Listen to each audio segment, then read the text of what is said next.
Today we will discuss about our next school of psychology, that is functionalism.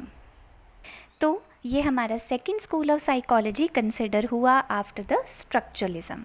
So functionalism में हमने एक word याद रखना है, that is the name of the famous psychologist who was considered to be the greatest American psychologist, that is the William James, जो कि सबसे ज़्यादा इम्पॉर्टेंट रोल हमारा प्ले करते हैं in the development of this school. So unlike the structuralism, functionalism भी हमारा focus कर रहा था हमारे माइंड के ऊपर. ठीक है, माइंड की स्टडी के ऊपर फोकस कर रहा था, पर इसके अंदर जो मेन डिफरेंस क्या था कि वो हमारे माइंड के फंक्शंस के ऊपर, उनकी वर्किंग के ऊपर जो है वो ज़्यादा फोकस था एज़ कंपेयर टू उनके एलिमेंट्स और उनके जो कंपोजिशन ऑफ माइंड है उसके ऊपर, जो हमारा स्ट्रक्चरलिज्म फोकस कर रहा था. आफ्टर द विलियम जेम्स जो हमारा फंक्शनलिज्म था वो हमारी फर्दर उसकी डेवलपमेंट हुई by the other main personalities, John Dewey और दूसरा हमारा that is the James Angell. इसके अलावा और भी हमारे साइकोलॉजिस्ट थे, बट हमने जो मेन है वो इन दोनों के नाम यहाँ पे याद करने हैं. जैसा हम देख रहे हैं कि फंक्शनलिज्म के नेम से ही हमें पता लग रहा है कि ये हमारे फंक्शंस ऑफ माइंड के ऊपर वो फोकस कर रहा है.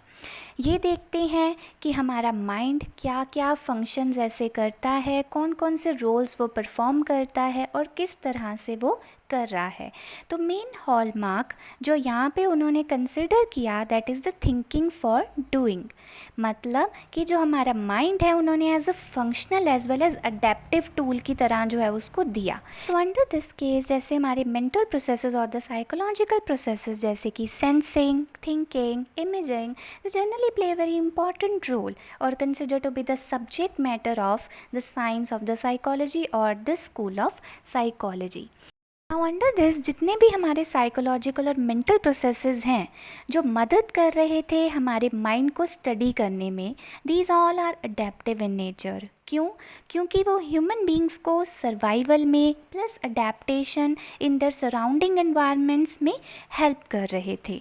तो उनके अकॉर्डिंग जो हमारा माइंड है this was regarded as the functional tool, जो कि एक इंडिविजुअल्स को एक पर्टिकुलर सिचुएशन में किस तरह से रिएक्ट करना है, कौन सा बिहेवियर देना है, उसमें वो हेल्प कर रहे थे एंड दस overall help the individual to adapt, जैसे कि to cope with the challenges, to cope with the changing world etcetera. अब फंक्शनलिज्म का ओवरऑल हमारी साइकोलॉजिकल फील्ड के ऊपर किस तरह का इन्फ्लुएंस था, किस तरह का प्रभाव था. तो स्ट्रक्चरलिज्म के कंपैरिजन इसका बहुत ज़्यादा पॉजिटिव इम्पैक्ट रहा हमारी साइकोलॉजी की फील्ड के ऊपर. First of all it uses the objective techniques. अब हमारे स्ट्रक्चरलिज्म के अंदर उन्होंने टेक्निक यूज़ की थी इंट्रोस्पेक्शन, जो कि साइकोलॉजिस्ट के अकॉर्डिंग वो बहुत सब्जेक्टिव टेक्निक थी, उसके अंदर सब्जेक्टिविटी और सब्जेक्टिव फैक्टर्स का इन्फ्लुएंस था. बट यहाँ पे क्या है कि वो जो टेक्निक्स थे बहुत ज़्यादा लॉजिकल थे प्लस हमारे ऑब्जेक्टिव टेक्निक थे, जो कि हमारे मेंटल प्रोसेसेस को जानने में मदद कर रहे थे और उनकी जो वैलिडिटी प्लस रिलायबिलिटी है उनके रिजल्ट्स की वो इंक्रीज़ हो रही थी. दूसरा ये कि ये जो फंक्शनलिज्म है इसने मदद करी in the development of the other schools of psychology, जैसे कि हमारा बिहेवियरिज्म, जो कि या फिर other schools of the psychology जो कि डिफरेंट पर्सपेक्टिव्स के ऊपर जो है वो फोकस कर रहे थे. ठीक है, और उन्होंने फिर आगे चल के जो हमारा स्टडी ऑफ माइंड पे जो मेन फोकस था, जो कि स्ट्रक्चरलिज्म और फंक्शनलिज्म स्कूल कर रहे थे, उन्होंने उसको निकाल दिया. लास्ट स्लाइड है हमारी that is of the criticism.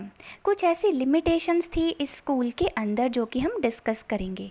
No doubt कि ये हमारा जो स्कूल है वो बहुत ही ज़्यादा इम्पॉर्टेंट कंसिडर हुआ for the development of the other schools of the psychology.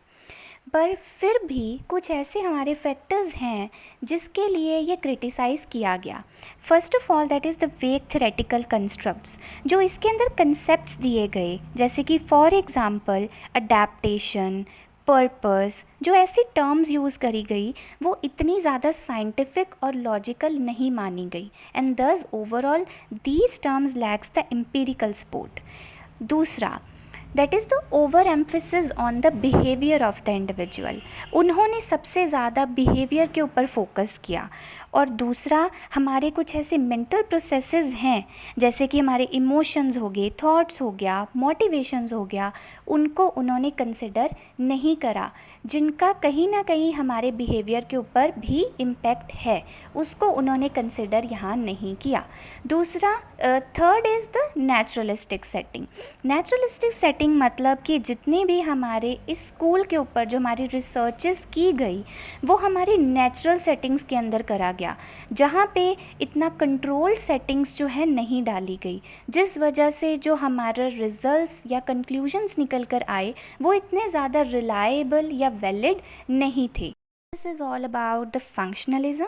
Hope आपको स्ट्रक्चरलिज्म और फंक्शनलिज्म स्कूल के ऊपर जो मेन डिफरेंस है वो क्लियर हो गया है। Thank you so much.